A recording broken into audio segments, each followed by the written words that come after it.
Welcome to 360 Tamil. இன்னைக்கு இந்த வீடியோல கிரைம் பேட்ரோல்ல இருக்க ஒரு பர்டிகுலர் எபிசோட பத்தி தான் பார்க்க போறோம். இந்த எபிசோட்ல ஏகப்பட்ட ட்விஸ்ட் அண்ட் டர்ன்ஸ்லாம் வரும். நான் கேரக்டரோட பேரை சொல்லும் போது நல்லா நோட் பண்ணி வச்சுக்கோங்க, அப்பதான் கதை தெளிவா புரியும். இது ஹிந்தியில மட்டும்தான் இருக்கு, தமிழ்ல இல்ல. அதனால மேற்கொண்டு இந்த எபிசோட கண்டினியூ பண்ணுங்க. எக்ஸ்பிளனேஷனுக்குள்ள போறதுக்கு முன்னாடி வீடியோக்கு ஒரு லைக்க போடுங்க. அது மூலியமா இந்த வீடியோ இன்னும் நிறைய பேர்கிட்ட கொண்டு போய் சேர்க்கப்படும். மேற்கொண்டு டைம் வேஸ்ட் பண்ணாம நம்ம நேரடியா எக்ஸ்பிளனேஷனுக்குள்ள போயிடலாம். எபிசோட ஸ்டார்டிங் சீனே ஒரு ஹஸ்பண்ட் அண்ட் ஒய்ஃபை காட்டுறாங்க. ஹஸ்பண்ட் பேரு நீரஜ், ஒய்ஃப் பேரு மீரா அப்படின்றது. இவங்களுக்கு குஷின்னு ஒரு பொண்ணு இருக்கா, அவளுக்கு தான் இன்னைக்கு பர்த்டேவா இருக்கும். அவளுக்கு பசங்கன்னா ரொம்ப பிடிக்கும். அதனால அனாத ஆசிரமத்துல இருந்து நிறைய பசங்களை வர வச்சிருக்காங்க. இப்ப குஷியும் அந்த பசங்க கிட்ட ஜாலியா பேசுறா. இந்த இடத்துல கேக் எல்லாம் வெட்டிட்டு இருக்கா. நீரஜ் மீரான்னு சொன்ன பாத்தீங்களா, அது இவங்க தான். நல்லா பார்த்து வச்சுக்கோங்க. இவங்க சலூன் தான் ரன் பண்ணிட்டு இருக்காங்க. அந்த சலூன்ல மொத்தமா 3 பேர் வேலை பார்த்துட்டு இருக்காங்க. அந்த 3 பேரை பத்தி நான் பின்னாடி சொல்றேன். இவங்க வீட்டுல வேலை பார்க்கறதுக்காக காயத்ரின்னு ஒருத்தங்க இருக்காங்க. அதாவது அக்கௌண்ட்ஸ் வேலை எல்லாம் அந்த காயத்ரி பார்த்துப்பாங்க போல. எல்லாருமே சேர்ந்த மாதிரி தான் பர்த்டேவை செலிப்ரேட் பண்ணிட்டு இருக்காங்க. எல்லாருக்குமே போனஸை இவங்க காசு மாதிரிலாம் தராங்க. தீபாவளி போனஸ் ஆல்ரெடி தந்துட்டீங்கன்ற மாதிரி எல்லாருமே சொல்றாங்க. இது அது இல்ல, என் பொண்ணு பர்த்டே இல்ல, அதனால தான் தரேன்ற மாதிரிலாம் நீரஜ் சொல்லிட்டாரு. இப்ப நீரஜுக்கு ஃப்ரெண்டு கிட்ட இருந்து போன் கால் வருது. உன் பொண்ணு பர்த்டே பார்ட்டியை என் வீட்லயும் கொண்டாடலாம் வான்ற மாதிரி சொல்லிட்டாரு. சரின்ற மாதிரி நீரஜ் ஏத்துக்கிறாரு. என் ஃப்ரெண்டு இன்வைட் பண்ணிருக்கான், நம்ம ஃப்ரெண்டு இன்வைட் பண்ணிருக்கான், போலாமா அப்படின்ற மாதிரிலாம் கேட்கறாரு. ஏன்னா இவங்க 2 பேருமே ஒரே காலேஜ்ல படிச்சவங்களா தான் இருப்பாங்க. இந்த ஃப்ரெண்டு பேரு குருன்னு வச்சுப்போம். குரு ஒரு பார்ட்டி தான் நடத்திட்டு இருக்காரு. அந்த இடத்துக்கு தான் இவங்களை வர வச்சிருக்காரு. பொண்ணுக்கு இங்கேயும் கேக் வெட்டலாம் அப்படின்ற மாதிரிலாம் யோசிக்கிறாரு. இவங்க காலேஜ் ஃப்ரெண்ட்ஸ் எல்லாருமே வந்திருக்காங்க. அருண் ஒரு பையனும் வந்திருக்கான். அந்த அருண் இருக்கான்ல, மீராவை குறுகுறுன்னு பார்த்துட்டு இருக்கான். ஏன்னா காலேஜ் டைம்லயே மீராவா அவனுக்கு ரொம்ப பிடிக்கும். இவன் இந்த மாதிரி பார்த்துட்டு இருக்கிறத நீரஜ் கவனிச்சிடுறது. அதனால குரு கிட்ட பேசணும் அப்படின்ற மாதிரி குருவை தள்ளி கூட்டு வந்துடுறது. அருண் வரத பத்தி எதுக்காக என்கிட்ட சொல்ல, இவன் வரான்னு தெரிஞ்சா நான் வந்திருக்க மாட்டேன் அப்படின்ற மாதிரிலாம் சொல்லிட்டாரு. அருண் வரத பத்தி எனக்கே தெரியாது, திடீர்னு வந்துட்டான் அப்படின்ற மாதிரி இவர் சொல்லிட்டாரு. கொஞ்சம் அட்ஜஸ்ட் பண்ணிக்கோ அப்படின்ற மாதிரிலாம் நீரஜ் கிட்ட சொல்லிட்டாரு. இப்ப இந்த இடத்துல ஒரு வாட்டி கேக் வெட்டலான்ற மாதிரி முடிவு பண்றாங்க. குஷியும் கேக் எல்லாம் வெட்டிடுறா. இவங்க ஜாலியா பார்ட்டி எல்லாம் பண்ணிட்டு இருக்காங்க. அருண் இருக்கான்ல, திரும்ப திரும்ப மீராவை குறுகுறுன்னு பார்த்துட்டு இருக்கான். மீராக்கு ரொம்ப அன்ஈசியா இருக்கு. இப்ப ஹஸ்பண்டுக்கு பக்கத்துல வந்து கிளம்பலாம் அப்படின்ற மாதிரிலாம் சொல்லிட்டாங்க. ஆனா இவர் இருக்கார்ல, நான் கொஞ்ச நேரம் பார்ட்டி பண்ணிட்டு வரேன்ற மாதிரி சொல்லிட்டாரு. ரொம்ப குடிக்காதீங்க, சீக்கிரமா வந்துருங்கன்ற மாதிரி இவங்க சொல்லிட்டாங்க. வந்துடுறேன் அப்படின்ற மாதிரி இவருமே ஏத்துக்கிறாரு. இவங்களுக்கு டிரைவரா ஒருத்தர் இருப்பான். அந்த டிரைவரை இவங்களை கூட்டு போலான்னு நினைக்கிறான். அந்த டிரைவருக்கு மீரா மேல ஒரு கண்ணு இருக்க போல. கொஞ்சம் குறுகுறுன்னு மீராவிய தப்பா பார்த்துட்டு இருக்க மாதிரி நமக்கு காட்டுறாங்க. இப்ப வண்டி எடுத்துட்டு இங்க இருந்து கிளம்ப ஆரம்பிக்கிறான். சலூன்ல 3 பேர் வேலை பாக்குறாங்கன்னு சொன்ன பாத்தீங்களா, அது இவங்க 3 பேர் தான். பையன் பேரு அக்ரம் அப்படின்றது. அதே மாதிரி அந்த பிளாக் ட்ரெஸ்ல இருக்கவங்களோட பேரு பிரியா அப்படின்றது. அதே மாதிரி ரெட் ட்ரெஸ்ல இருக்கவங்களோட பேரு சுனிதா அப்படின்றது. சாவி வாங்குறதுக்காக வீட்டுக்கு வந்திருப்பாங்க. அப்பதான் கொல்லப்பட்டிருக்கிறது தெரிய வருது. உடனே போலீஸ்க்கு தகவலை கொடுத்துடுறாங்க. இப்ப இன்ஸ்பெக்டர் இருக்கார்ல, கிளம்பி இந்த ஸ்பாட்டுக்கு வந்துடுறாரு. என்னாச்சு ஏதாச்சு அப்படின்ற மாதிரிலாம் அக்ரம் கிட்ட கேட்கிறாரு. உள்ள வந்து பார்த்தா 3 பேர் இறந்து போயிருக்காங்க. அதாவது இந்த வீட்டுல காயத்ரின்னு ஒருத்தங்க வேலை பார்க்கறதா சொன்னல, அவங்க கொல்லப்பட்டிருக்காங்க. அதே மாதிரி ஹஸ்பண்ட் அண்ட் ஒய்ஃப் கொல்லப்பட்டிருக்காங்க. பொண்ணு எங்கன்னு உங்களுக்கு தெரியல. பொண்ணு எங்கன்ற மாதிரி ஒவ்வொரு இடமா தேடிட்டு இருக்காங்க. பார்த்தா பொண்ணு ஒரு ரூம்ல படுத்து தூங்கிட்டு இருக்கிறது இவங்களுக்கு தெரிய வருது. இவங்களுமே பொண்ணை எழுப்பி விடுறாங்க. யாரு தெரியாதவங்க வீட்டுக்கு வந்திருக்காங்கன்ற மாதிரி பொண்ணு கொஞ்சம் பயப்படுறா. இப்ப வெளியே அப்பா அம்மாவை பாக்குறதுக்காக வரா. அப்பா அம்மா இறந்து போயிருக்கிறது தெரிய வருது. இந்த பொண்ணு பயங்கரமா ஃபீல் பண்றா. வீட்டுல ஏதோ பார்ட்டி நடந்திருக்கிறது இன்ஸ்பெக்டருக்கு தெரியுது. இப்ப அக்ரம் கிட்ட என்ன நடந்தது அப்படின்ற மாதிரிலாம் கேட்கிறாரு. சார், நேத்து தான் அந்த குஷின்ற பொண்ணோட பர்த்டே பார்ட்டி நடந்தது. அதே மாதிரி நைட்டு ஃப்ரெண்ட்ஸ் வீட்டுக்கு இவங்க கிளம்பி போனாங்க. இவ்வளவுதான் சார் எங்களுக்கு தெரியும் அப்படின்ற மாதிரிலாம் இவர் இந்த இடத்துல சொல்றாரு. வீட்டுல இருக்க நகைலாம் காணாம இருக்கிறது இவங்களுக்கு தெரிய வருது. அதே மாதிரி அந்த ஒய்ஃப் மீராவை யாரோ ரேப் பண்ணிருக்காங்கன்றதோ இவங்களுக்கு தெரியுது. வந்தவனுங்க ரொம்ப கூலா இந்த விஷயத்த பண்ணிருக்காங்க. சிகரெட் பிடிச்சிருக்காங்க, அதே மாதிரி தண்ணி அடிச்சிருக்காங்க. இந்த மாதிரி திருடுற கும்பல் தான் இதை பண்ணிருக்க வாய்ப்பு இருக்குன்ற மாதிரிலாம் இன்ஸ்பெக்டர் யோசிக்கிறாரு. இந்த மாதிரி ரெகுலரா பண்றவங்க கூட மேட்ச் பண்ணி பாருங்கன்னு சொல்லிட்டாரு. சரின்ற மாதிரி ஆளுங்களுமே ஏத்துக்கிறாங்க. குஷி கிட்ட கேட்டு தானே தெரிஞ்சுக்க முடியும். இப்ப குஷி கிட்ட பேசுறதுக்காக வந்துடுறாங்க. உன்னோட அப்பா அம்மாக்கு என்னாச்சு, நீ பாத்தியான்ற மாதிரிலாம் கேக்குறாங்க. இந்த பொண்ணோட மைண்டுக்குள்ள ஒரு விஷயம் ஓடுது. இந்த பொண்ணு கார்ல போயிட்டு இருக்க மாதிரி தான் ஓடுது. எதனால இப்படி யோசிக்கிறான்னு தெரியல. யோசிச்சவா அழ ஆரம்பிச்சிடுறா. இவகிட்ட இருந்து எதுவும் கேட்டு தெரிஞ்சுக்க முடியாதுன்னு புரிஞ்சுக்கிறாங்க. பாடியை பார்த்து 3 பேர் தகவல் கொடுத்தாங்கல்ல, இப்ப இன்ஸ்பெக்டர் அவங்க கிட்ட தான் பேசுறாரு.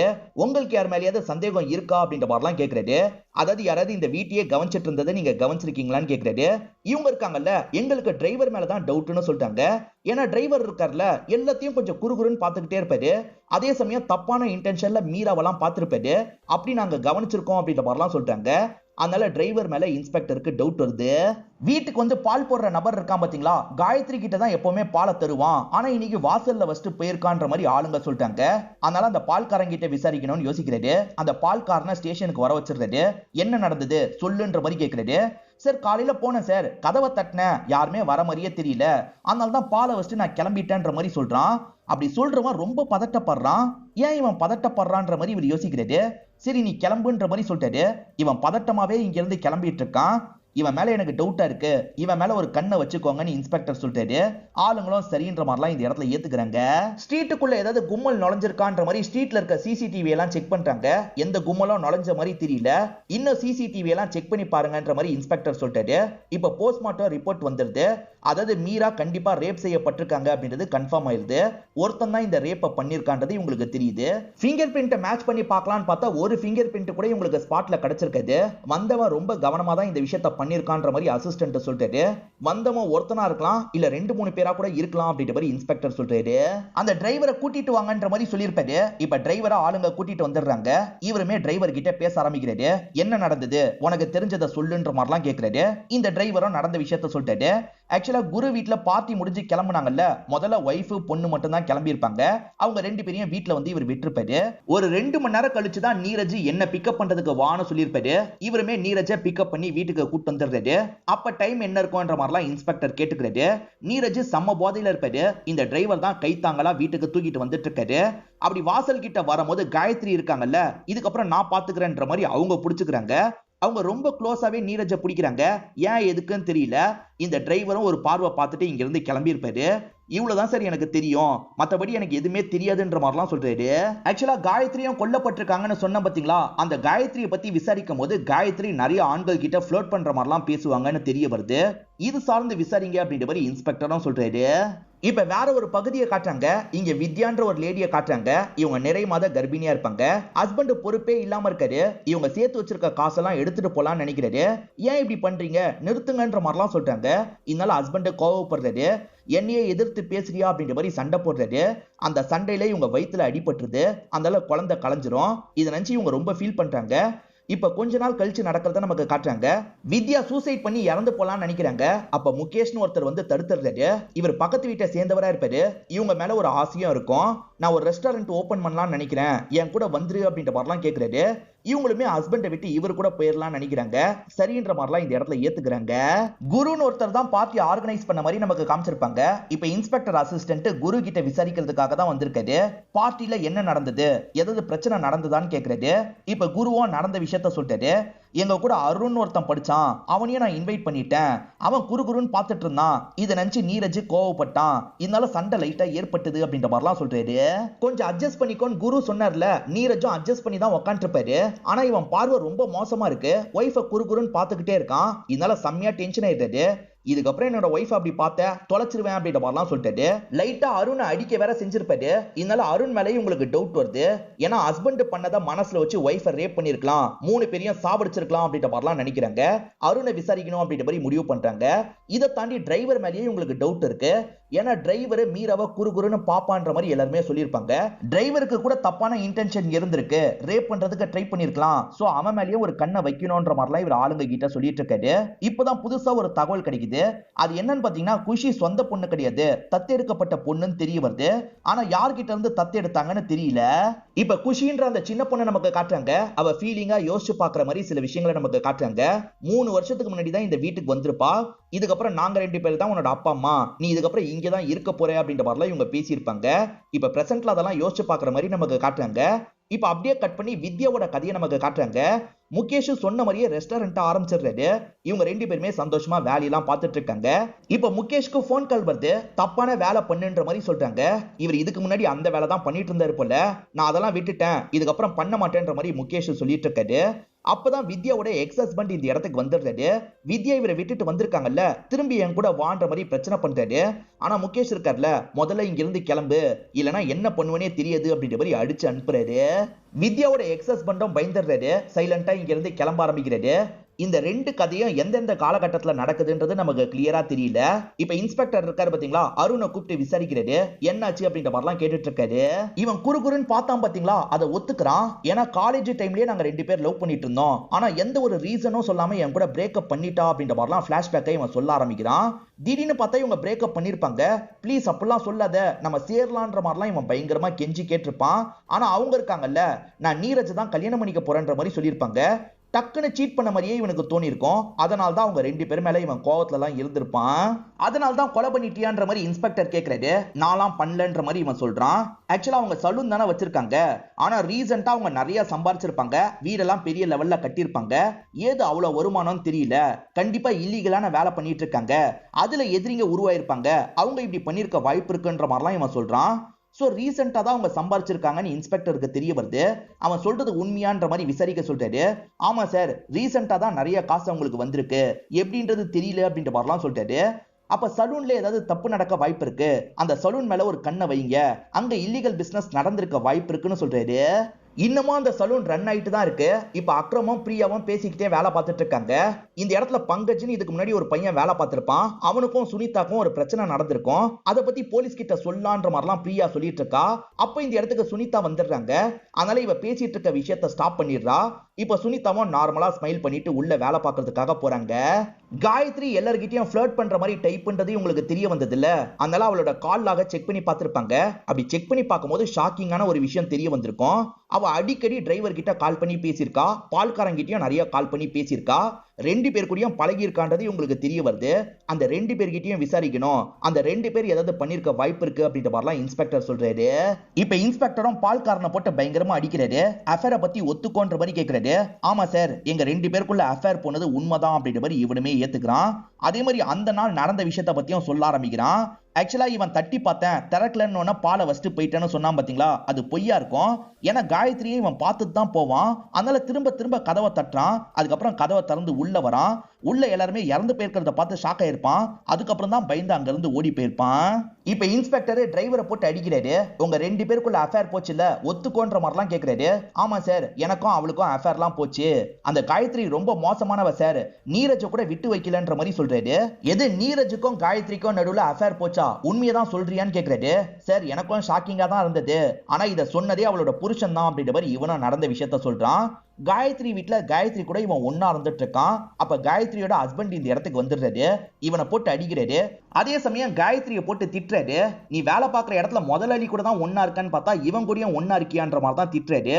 என்னைக்காவது ஒரு நாள் உன்னை கொல்ல போறேன்ற மாதிரி வார்னிங் கொடுத்திருப்பாரு. இதை பத்திலாம் இவன் சொல்லிட்டு இருக்கான். ஆக்சுவலா இவன் நைட்டு குடிபோதையில இருக்கவரை வீட்டுக்கு கொண்டு வந்து விட்டான் பாத்தீங்களா, அப்போ கூட நீரஜா அவங்க ரொம்ப க்ளோஸா பிடிச்சிருப்பாங்க. அதனால தான் இவன் கொஞ்சம் வித்தியாசமா பார்த்துட்டு அங்க இருந்து கிளம்பி போயிருப்பான். டிரைவர் சொல்றதை வச்சு பார்க்கும்போது காயத்ரி ஹஸ்பண்ட் மேலதான் இவங்களுக்கு சந்தேகம் வருது. ஏன்னா காயத்ரி கூட நீரஜ் ஒன்னாலாம் இருக்காருல்ல, இந்த கோவத்துல நீரஜோட ஒய்ஃபு கூட அவன் ஒன்னா இருக்கலாம் நினைச்சிருக்கலாம். அதனால தான் மீராவை ரேப் பண்ணிருக்கான். அதே மாதிரி 3 பேரையும் சாவடிச்சிருக்கான். இதுதான் நடந்திருக்க வாய்ப்பு இருக்குன்னு சொல்றாரு. முகேஷும் வித்யாவும் சேர்ந்து வாழ்ந்துட்டு இருக்காங்கல்ல, வித்யாக்கு குழந்தை பிறக்கவே மாட்டேங்குது. இதை நினைச்சு ரொம்ப ஃபீல் பண்றாங்க. நீ ஃபீல் பண்ணாத, இப்ப நிறைய ட்ரீட்மெண்ட்லாம் வந்துருச்சு, நம்ம அந்த ட்ரீட்மெண்ட்டுக்காக பேசி பார்ப்போம்ன்ற மாதிரிலாம் சொல்லிட்டாரு. இப்ப திரும்பி இவருக்கு போன் கால் வருது. ஒரு கொலை பண்ணோன்ற மாதிரி இவர்கிட்ட சொல்றாங்க போல. அதெல்லாம் நான் பண்ண மாட்டேன் அப்படின்ற மாதிரி இவர் சொல்லிட்டு இருக்காரு. என்னாச்சுன்ற மாதிரி ஒய்ஃபு கேக்குறாங்க. அதெல்லாம் ஒண்ணும் இல்ல, நம்ம சீக்கிரமா டாக்டரை பார்க்க போலான்ற மாதிரி சொல்றாரு. இப்ப குஷி கிட்ட பொறுமையா பேசி பார்க்கலாம் நினைக்கிறாங்க. அந்த நைட் என்னமா நடந்தது சொல்லுன்ற மாதிரிலாம் கேக்குறாங்க. இந்த பொண்ணுமே சொல்ல ஆரம்பிக்கிறா. குரு வீட்டுல பார்ட்டி நடந்தது பாத்தீங்களா, அதை பத்தி சொல்றா. முதல்ல நானும் அம்மாவும் வீட்டுக்கு வந்துட்டோம் அப்படின்ற மாதிரி சொல்றா. 2 பேருமே படுத்து தூங்கிட்டு இருக்கும் போதுதான் ஹஸ்பண்ட் வந்திருப்பாரு. பொண்ணு பக்கத்துல படுத்திருக்கான்றது இவருக்கு தெரிய வருது. நான் பக்கத்து ரூமுக்கு போறேன்ற மாதிரி சொல்லிட்டாரு. ஆனா பொண்ணு முழிச்சிடுறா. இங்கேயே படுங்கப்பா அப்படின்ற மாதிரி படுக்க வச்சிடுறா. இதுதான் எனக்கு தெரியும்ன்ற மாதிரிலாம் இந்த சின்ன பொண்ணு சொல்லிட்டு இருக்கா. சோ வேற யாரோ வீட்டுக்குள்ள நுழைஞ்சிருக்காங்க, இந்த சின்ன பொண்ணை மட்டும் வேற ரூம்ல போட்டிருக்காங்க, அதுக்கப்புறம் கொலை பண்ணிருக்காங்கன்றதை இவர் புரிஞ்சுக்கிறாரு. இவங்க உன்னோட சொந்த அப்பா அம்மா இல்லன்றது எங்களுக்கு தெரிஞ்சிருச்சுமா, ஆனா உன்னோட உண்மையான அப்பா அம்மா யாரு எங்களுக்கு கொஞ்சம் சொன்னா நல்லா இருக்கும்ன்ற மாதிரிலாம் இவர் கேட்கிறாரு. இந்த பொண்ணுமே அதை பத்தி யோசிக்கிறா. கார்ல போயிட்டு இருக்க மாதிரிலாம் இந்த பொண்ணுக்கு தோண ஆரம்பிக்குது. ஏன் இந்த மாதிரி தோணுதுன்னு தெரியல. இந்த மாதிரி தோணுனே இவ ரொம்ப அப்செட் ஆயிடுறா. எதுவும் சொல்ல மாட்டேன்ற மாதிரிலாம் சொல்லிட்டு இருக்கா. வித்யாவன் ட்ரீட்மெண்ட்டுக்காக போயிருப்பாங்க. ஆனா என்ன பண்ணாலும் சரி திரும்பி குழந்தை பிறக்காதுன்ற மாதிரி டாக்டர் சொல்லி இதை நினைச்சு ரொம்ப ஃபீல் பண்றாங்க. அதுக்கு முகேஷ் இருக்கார்ல, எனக்கு ஒரு குழந்தை இருக்கா, அந்த குழந்தைய நான் வீட்டுக்கு கூட்டு வரேன்ற மாதிரி சொல்லிட்டாரு. ஆக்சுவலா இவரோட ஒய்ஃபுக்கும் இவருக்கும் சண்டைலாம் வந்திருக்கும். ஒய்ஃப் சூசைட் பண்ணி இறந்து போயிருப்பாங்க. ஆனா இவர் தான் கொன்னாருன்ற மாதிரி ஒய்ஃபோட தங்கச்சி பெரிய பிரச்சனை பண்ணிருப்பாங்க. அதனால தான் குழந்தை இவரோட கண்ட்ரோல்ல இல்ல, அந்த தங்கச்சி கண்ட்ரோல்ல இருக்கு. நான் எப்படியாவது பேசி வாங்கிட்டு வரேன்னு சொல்றாரு. இப்ப காயத்ரி ஹஸ்பண்ட கஸ்டடியில எடுத்துடுறாங்க. நீ தானே இந்த விஷயத்தெல்லாம் பண்ண, ஒழுங்கா ஒத்துக்கோன்ற மாதிரிலாம் கேட்டுட்டு இருக்காங்க. சார் அவளை கொல்லணும் தான் நினைச்சேன், ஆனா அவளை கொன்னு என்னோட லைஃபை ஸ்பாயில் பண்ணிடக்கூடாதுன்னு நினைச்சேன். அதனால தான் அவளை விட்டு நான் மூவ் ஆன் பண்ணிட்டேன். சத்தியமா இதுதான் உண்மை அப்படின்ற மாதிரிலாம் கெஞ்சி கேட்கிறாரு. இவன் சொல்றத நம்புறதா வேணாமான்னு இன்ஸ்பெக்டருக்கு புரிய மாட்டேங்குது. இப்பதான் இன்ஸ்பெக்டர் கிட்ட அசிஸ்டன்ட் புதுசா ஒரு தகவலை சொல்றாரு. சார் அந்த கடியை பத்தி விசாரிக்க சொன்னீங்கல்ல, அப்பதான் ஒரு விஷயம் தெரிய வந்தது. கொஞ்சம் மாசத்துக்கு முன்னாடி பங்கஜ்னு ஒரு பையன் வேலை பார்த்திருக்கான். சண்டையாயி அவன் வேலையை விட்டு போயிருக்கான்ற மாதிரி சொல்லிட்டாரு. கடையில ஏதாவது பிரச்சனை நடந்திருக்கான்ற மாதிரி அந்த 3 பேர்கிட்ட கேட்டிருப்பாரு. இல்லன்ற மாதிரி 3 பேருமே சொல்லியிருப்பாங்க. இப்ப பிரச்சனை நடந்திருக்குன்னு தெரிய வருது இல்ல, 3 பேரையும் வர வச்சிருந்தாரு. எதுக்காக பிரச்சனை நடந்ததை பத்தி மறைச்சிங்க அப்படின்ற மாதிரிலாம் கேட்கிறாரு. சார் மறைக்கணும்னு நினைக்கல சார், அது பங்கஜுக்கும் சுனிதாக்கும் நடுவுல இருக்க பிரைவேட்டான விஷயம், அதனால தான் சொல்லன்ற மாதிரி சொல்லிட்டாங்க. அப்படி என்ன பிரைவேட்டான விஷயம் சொல்லுங்கன்ற மாதிரி இன்ஸ்பெக்டர் கேட்கிறாரு. ஆக்சுவலா இத பத்தி சொல்லாமா வேணாமான்ற மாதிரி தான் பிரியா இன்னைக்கு பேசியிருப்பாங்க. இப்போ உங்களுக்கு புரிஞ்சிருக்கும்னு நினைக்கிறேன். குஷி நடுவுல அம்மாவோட கடைக்கெல்லாம் வருவா போல. இப்ப ஓடி வந்து ஒரு ரூமோட கதவை திறக்கிறா. அந்த இடத்துல பார்த்தா பங்கஜும் சுனிதாவும் ரொமான்ஸ் எல்லாம் பண்ணிட்டு இருக்காங்க. இத பொண்ணு பார்த்து ஷாக் ஆயிடுறா. அதே சமயம் இதெல்லாம் மீராவும் கவனிச்சிடுறாங்க. கடை நினைச்சீங்களா வேற ஏதோ நினைச்சீங்களா அப்படின்ற மாதிரிலாம் கோவப்படுறாங்க. இதுக்கப்புறம் சுனிதா பின்னாடி சுத்துறத பார்த்தேன் தொலைச்சிருவன்ற மாதிரிலாம் இவங்க சொல்றாங்க. மேடம் கடையில இந்த மாதிரி பண்ணக்கூடாதுன்னு சொல்லுங்க, சுனிதா பின்னாடி சுத்தக்கூடாதுன்னா நீங்க சொல்லாதீங்க, அதெல்லாம் எங்களோட பிரைவேட் விஷயம் அப்படின்ற மாதிரிலாம் இவர் சொல்லிட்டாரு. என்னையே எதிர்த்து பேசுறியா அப்படின்ற மாதிரி இவங்க பங்கஜ் மேல கோவப்படுறாங்க. பலார்னு கண்ணத்திலே பங்கஜ் அரைஞ்சிடுறாங்க. இதனால பங்கஜுமே கோவப்பட்டு இங்க இருந்து கிளம்பி போயிருப்பாரு. இதெல்லாம் மனசுல வச்சு பங்கஜ் கூட இப்படி பண்ணிருக்க வாய்ப்பு இருக்குன்னு இன்ஸ்பெக்டர் நினைக்கிறாரு. நீ தானே இப்படி பண்ண, ஒழுங்கா ஒத்துக்கோன்ற மாதிரிலாம் கேட்கிறாரு. சார் அவங்க தேவையே இல்லாம அடிச்சாங்க, எனக்கு கோவம் வந்தது உண்மைதான், அதுக்காக கொலை பண்ற அளவுக்குலாம் நான் யோசிக்கல சார், புரிஞ்சுக்கோங்க அப்படின்ற மாதிரிலாம் இவன் இந்த இடத்துல சொல்லிட்டு இருக்கான். இப்ப லேடி அசிஸ்டன்ட் இருக்காங்கல்ல, பங்கஜ் அடிச்சது உனக்கும் கோவத்தை வர வச்சிருக்கு, பங்கஜ் கூட சேர்ந்து இந்த விஷயத்த பண்ணிருக்க அப்படிதானேன்ற மாதிரி கேக்குறாங்க. மேடம் நான் பங்கஜை லவ் பண்றதையே விட்டுட்டேன், ஏன்னா மீரா மேடம் அதுக்கப்புறம் எனக்கு அட்வைஸ் பண்ணாங்க, பங்கஜ் சரியானவன் இல்லன்றதை எனக்கு புரிய வச்சாங்க, நான் புரிஞ்சுக்கிட்டேன், பங்கஜோட டீலிங்கே கட் பண்ணிட்டேன் அப்படின்ற மாதிரிலாம் சொல்றா. நீரஜ் குஷியோட பர்த்டேக்காக எல்லாருக்குமே போனஸ்லாம் தந்தாரு பாத்தீங்களா, அத பத்தி இந்த பொண்ணு சொல்றா. யாராவது பர்த்டேக்கு கூட போனஸ் தருவாங்களா, அவங்க தந்தாங்க, அப்படிப்பட்டவங்கள நாங்க எப்படி கொலைலாம் பண்ணுவோம், சத்தியமா எனக்கும் இதுக்கும் சம்பந்தம் இல்ல அப்படின்ற மாதிரிலாம் சொல்லிட்டு இருக்கா. இன்ஸ்பெக்டருக்கு பங்கஜ் மேல டவுட் இருக்கு. நீ தானே பண்ண, ஒழுங்கா ஒத்துக்கோன்ற மாதிரிலாம் கேக்குறாரு. சத்தியமா நான் பண்ணல சார், அந்த டைம் நான் இங்க தான் இருந்தேன்ற மாதிரிலாம் சில இடத்த பத்தி சொல்றான். இப்ப இன்ஸ்பெக்டர் அக்ரம் கிட்ட பேசுறாரு. அவங்க இல்லீகலா ஏதோ வேலை பண்றாங்கன்ற மாதிரி இன்ஸ்பெக்டருக்கு டவுட் வந்ததுல, அதை பத்தி தான் கேக்குறாரு. சார் கடையில இல்லீகலா வேலை பார்க்கறாங்களான்னு எனக்கு தெரியாது, ஆனா நீரஜ் சார் அடிக்கடி நிறைய காசை கொண்டு வருவாரு, எப்படி அவ்வளவு காசு அவர்கிட்ட வருதுன்னு எனக்கு தெரியலன்னு சொல்றான். இப்ப முகேஷ் கதையை நமக்கு காட்டுறாங்க. முகேஷ்க்கு இதுக்கு முன்னாடி ஒரு ஒய்ஃப் இருந்து இறந்து போயிருப்பாங்க. அவங்க தங்கச்சியை பாக்குறதுக்காக தான் வந்திருக்காரு. தங்கச்சி கிட்ட தானே குழந்தை இருக்கணும், ஆனா குழந்தை இல்லன்றது இவருக்கு தெரிய வருது. எங்க என்னோட பொண்ணு அப்படின்ற மாதிரிலாம் கேட்கிறாரு. உங்க பொண்ணை வேற ஒருத்தங்க கிட்ட தந்துட்டேன் அப்படின்ற மாதிரிலாம் இவங்க சொல்றாங்க. எது தந்துட்டியா, என் பொண்ணு எனக்கு வேணும்ன்ற மாதிரிலாம் இவர் சொல்லிட்டாரு. ஏன் என்னோட அக்காவை கொன்ன மாதிரி அவளையும் கொல்றதுக்கா, அந்த பொண்ணை மட்டும் உங்ககிட்ட தரவே மாட்டேன் அப்படின்ற மாதிரிலாம் தங்கச்சி சொல்லிட்டு இருக்காங்க. உன் அக்கா சூசைட் பண்ணி இறந்தா, அதுக்கும் எனக்கும் சம்பந்தம் இல்ல, புரிஞ்சுக்கோ, என் பொண்ணு என்கிட்ட தான்ற மாதிரிலாம் இவர் கேட்கிறாரு. இதுக்கு நடுவுல நமக்கு குஷியை காட்டுறாங்க. குஷி தான் அந்த பொண்ணா என்னன்றது நமக்கு டீட்டெயிலா தெரிய மாட்டேங்குது. நீரஜுக்கு எப்படி திடீர்னு நிறைய காசு வந்தது அப்படின்ற மாதிரி இவங்க யோசிச்சாங்கல்ல, அதுக்கான காரணத்தை அசிஸ்டன்ட் கண்டுபிடிச்சிடுறாரு. ஆக்சுவலா நீரஜுக்கு சூரஜ்னு ஒரு ஃப்ரெண்ட் இருப்பாரு. அவரோட காசு சொத்து எல்லாம் தான் நீரஜ் கையில வந்திருக்கு. சூரஜ் கிட்ட இருந்து அந்த காசெல்லாம் புடுங்கிறதுக்காக ஒரு ரவுடி ட்ரை பண்ணிருப்பான். பல வாட்டி சூரஜை இவன் மிரட்டி இருக்கான் சார், மிரட்டி சொத்தை புடுங்கிறதுக்கு பார்த்திருக்கான். இவன் பேரு பட்டேல் அப்படின்ற மாதிரி டீட்டெயிலாம் இவர் காமிச்சிட்டு இருக்காரு. பட்டேலை விசாரிக்கணும்ன்ற மாதிரி இன்ஸ்பெக்டரும் யோசிக்கிறாரு. இப்ப வித்யாவை நமக்கு காட்டுறாங்க. முகேஷ் இருக்கார்ல, ஒரு பொண்ணை வீட்டுக்கு கூட்டு வந்திருக்காரு. இதுதான் என்னோட பொண்ணுன்ற மாதிரி சொல்லிட்டாரு. அந்த தங்கச்சி பொண்ணு இருக்கிற இடத்த பத்தி சொல்ல மாட்டேன்னு சொல்லியிருப்பா. அதை மீறி எப்படி இவர் பொண்ணை எடுத்துட்டு வந்தாரு அப்படின்றது தெரியல. பொண்ணு மயக்கத்துல இருக்காங்கல்ல, அதனால இவங்களுக்கு லைட்டா டவுட் வருது. ஏன் இவன் மயக்கத்துல இருக்கா, நீங்க மயக்கமாக்கி தூக்கிட்டு வந்திருக்கீங்களா அப்படின்ற மாதிரிலாம் கேட்கறாங்க. அதெல்லாம் இல்லமா, தூங்கிட்டு இருக்கா அப்படின்ற மாதிரி சமாளிக்கிறாரு. சூரஜ்னு ஒருத்தனோட சொத்தை புடுங்கணும்ன்ற மாதிரி இந்த பட்டேல் நினைச்சிருப்பான். அந்த சூரஜ் ஆக்சிடென்ட்ல இறந்து போயிருப்பாரு. அதை பண்ணதே இவரா கூட இருக்க வாய்ப்பு இருக்குன்ற மாதிரி தான் போலீஸுங்க சந்தேகப்பட்டு கேள்வி கேட்கறாங்க. அதுக்கு பட்டேல் இருக்கார்ல, சூரஜோட சொத்தை அண்ணன் கூட தான் புடுங்கணும்னு நினைச்சான், அவங்கிட்ட போய் கேளுங்க, நாளா இந்த விஷயத்த பண்ணல அப்படின்ற மாதிரி கோவமா பேசுறாரு. இப்ப சூரஜ் அண்ணனையும் இவங்க உட்கார வச்சு பேச ஆரம்பிக்கிறாங்க. அண்ணன் சொல்லும் போது தான் நிறைய விஷயங்கள் நமக்கு புரிய வருது. என் தம்பியோட சொத்தை புடுங்கணும்ன்ற மாதிரி அந்த பட்டேல் ட்ரை பண்ணிக்கிட்டே இருந்தான், அதனால என்னோட தம்பி ஒரு விஷயத்த பண்ணான்ற மாதிரி சொல்ல ஆரம்பிக்கிறாரு. ஆக்சுவலா பவர் ஆஃப் அட்டர்னின்னு சொல்லுவாங்கல்ல, அதை சூரஜ் என்ன பண்றாருன்னா இவரோட ஃப்ரெண்டான நீரஜுக்கு எழுதி வச்சிட்டு இருக்காரு. இதை பாக்குற அண்ணன் ஷாக் ஆகுறாரு. என்ன நம்பி எழுத மாட்டேன், உன் ஃப்ரெண்டு நம்பி எழுதுவியான்னு கேக்குறாரு. நான் உங்களை விட என்னோட ஃப்ரெண்ட் அதிகமா நம்புறேன், என் ஃப்ரெண்ட் இதை பார்த்துப்பான் அப்படின்ற மாதிரிலாம் இவர் சொல்லிட்டு இருக்காரு. அதுக்கப்புறம் தான் சூரஜுக்கு ஆக்சிடென்ட் ஆச்சா அப்படின்ற மாதிரி கேட்கிறாரு. சார் அது ஆக்சிடென்ட் இல்ல சார், கண்டிப்பா அந்த நீரஜ் தான் பண்ணிருப்பான்ற மாதிரி சொல்லிட்டாரு. சூரஜ் ஃபேமிலியோட கார்ல வந்துட்டு இருக்காரு. அந்த இடத்துல ஆக்சிடென்ட் நடக்குது. ஹஸ்பண்ட் ஒய்ஃப் இறந்து போயிடுவாங்க. ஆனா குஷின்ற பொண்ணு தப்புஸ்டா, அந்த குஷியை அவன் தத்து எடுத்து வளர்க்க ஆரம்பிச்சிட்டான் அப்படின்ற மாதிரிலாம் இவர் சொல்லிட்டாரு. சோ குஷி சூரஜோட பொண்ணுன்றது இப்பதான் நமக்கு தெரிய வருது. சூரஜ் அண்ணன் இருக்கார்ல, என் தம்பியோட சொத்தை என்கிட்ட தந்துரு, அதே மாதிரி அந்த பொண்ணை நான் வளர்த்துக்கிறேன் தான்ற மாதிரிலாம் கேட்டிருப்பாரு. அவன் என் கிட்ட தான் ஒப்படைச்சான், நான் பாத்துக்கிறேன், நீங்க கிளம்புங்கன்ற மாதிரிலாம் அவர் சொல்லியிருப்பாரு. இது மூலியமாவே நீரஜ் தான் இதை பண்ணிருக்கான்றதை இவர் புரிஞ்சிருப்பாரு. இப்ப இன்ஸ்பெக்டருக்கு இந்த அண்ணன் மேல டவுட் வருது. நீரஜ் தப்பு பண்ணாருனே வச்சுப்போம், நீங்களும் தப்பு பண்ணிருக்கீங்க, அந்த சொத்து உங்களுக்கு கிடைக்கணும்ன்றதுக்காக அந்த பொண்ணை மட்டும் விட்டுருக்கீங்க, மத்தபடி எல்லாரையும் சாவடிச்சிருக்கீங்க.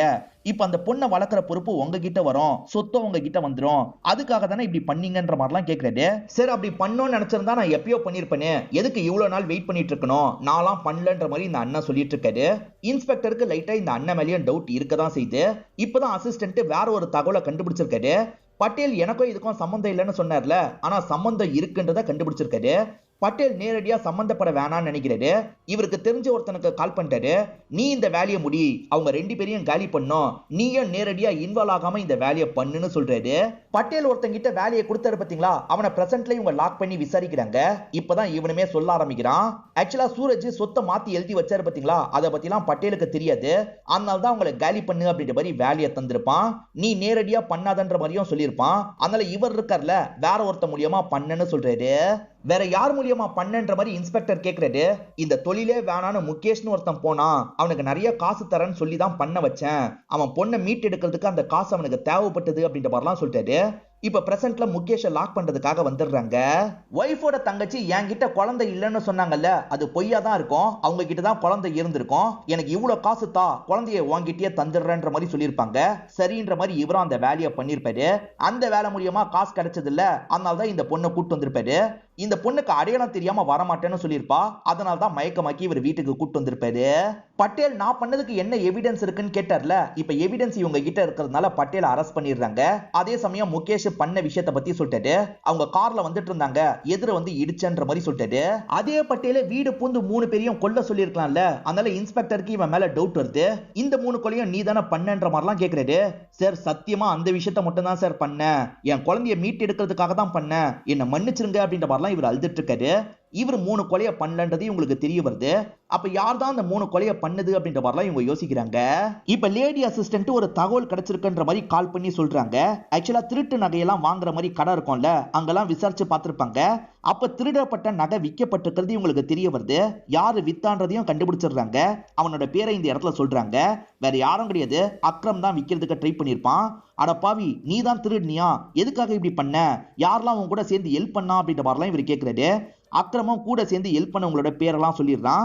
யார் யார் ஹெல்ப் பண்ணிருப்பாங்கன்னா சுனிதான்ற அந்த பொண்ணு, அதே சமயம் பங்கஜ். மீரா சொன்னா பங்கஜை பத்தி நான் புரிஞ்சுக்கிட்டேன்ற மாதிரிலாம் சுனிதா சொன்னாங்கல்ல, அது சுத்த போய் அதுக்கப்புறமா இவங்க பங்கஜ் கூட தான் பழகிட்டு இருப்பாங்க. ஆக்சுவலா திருடுற பிளான் அக்ரம்க்கும் அந்த காயத்ரிக்கும் மட்டும்தான் இருக்கும். 2 பேரை கூட சேர்த்துக்கலான்றதுக்காக தான் இவங்க 2 பேர்கிட்ட பேசியிருப்பாங்க. நீங்களும் சேர்ந்துக்கோங்க, பாதி பாதியா பிரிச்சுக்கலாம்னு சொல்லியிருப்பாங்க.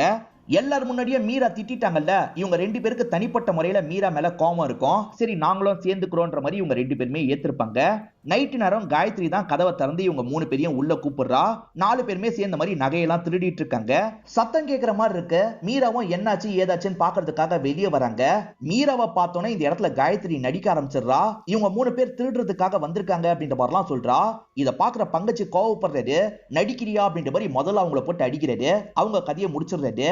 ஆளுங்க மீராவோட வாயை லாக் பண்ணி வச்சிருக்காங்க. இப்ப சைலண்டா பங்கஜம் ரூம்குள்ள வராது. அந்த நீரஜ் போதையில இருக்கிறது தெரிய வருது. கழுத்தறுத்து சாவடிச்சிடுறாரு. பொண்ணை மட்டும் விட்டுலான்ற மாதிரி வேற ரூம்க்கு கொண்டு போய் படுக்க வச்சிடுறாரு. மீரா மேல தனிப்பட்ட முறையில கோபம் இருக்குல்ல, அதனால ரேப் பண்ணோன்ற மாதிரிலாம் இவன் யோசிச்சிருப்பான். சுனிதாவும் பரவாயில்லன்ற மாதிரிலாம் ஏத்துக்கிறாங்க. ரெகுலரா இந்த மாதிரி திருட்டு வேலை பண்றவங்களாம் அதே இடத்துல குடிப்பாங்க, சிகரெட்லாம் பிடிப்பாங்க. அவனுங்க மேல டவுட் வர வைக்கணும்ன்றதுக்காக தான் இவங்க வேணும்ட்டே சிகரெட் பிடிச்சிருப்பாங்க, குடிச்சிருப்பாங்க. ஆனா ஒரு ஃபிங்கர் பிரிண்ட் கூட விடாம கிளம்பி போயிருப்பாங்க. இது எல்லாத்தையும் இவங்க சொல்லிடுறாங்க. இப்ப இன்ஸ்பெக்டரும் அநியாயத்துக்கு ஒரு ஃபேமிலியை அழிச்சிட்டீங்களே அப்படின்ற மாதிரி இவங்களை போட்டு பயங்கரமா அடிக்கிறாரு. இன்னமும் குஷி பயங்கரமா ஃபீல் பண்ணிட்டு இருக்கா. இப்ப குஷியை சமாதானப்படுத்துறதுக்காக ஆசிரமத்துல இருந்து நிறைய பசங்களை வர வச்சிருக்காங்க. அவங்க கூட இவ ஜாலியா பேசிட்டு இருக்கா. இவ இதுக்கப்புறம் ஆசிரமத்துல தானே இருக்கணும், அதனால எல்லாருமே சேர்ந்த மாதிரி இங்க இருந்து கிளம்ப ஆரம்பிக்கிறாங்க. குஷியோட லைஃப் நினைச்சுதான் இன்ஸ்பெக்டர் பயங்கரமா ஃபீல் பண்றாரு. முதல்ல சூரஜ் கூட இருந்தா அந்த லைஃப் நாசமா போயிருச்சு, இப்ப இந்த லைஃபும் போயிருச்சு பாவம்ன்ற மாதிரிலாம் சொல்லிட்டு இருக்காரு. இதோடயே இந்த எபிசோட கதையை நமக்கு முடிச்சிடுறாங்க. இந்த கதையில வந்த ட்விஸ்ட் அண்ட் டர்ன்ஸ்லாம் உங்களுக்கு பிடிச்சிருக்கோன்னு நம்புறேன். இந்த வீடியோ உங்களுக்கு பிடிச்சிருந்ததுன்னா லைக் பண்ணுங்க, கமெண்ட் பண்ணுங்க, மறக்காம 360 தமிழ் சேனலை சப்ஸ்கிரைப் பண்ணி சப்போர்ட் பண்ணுங்க.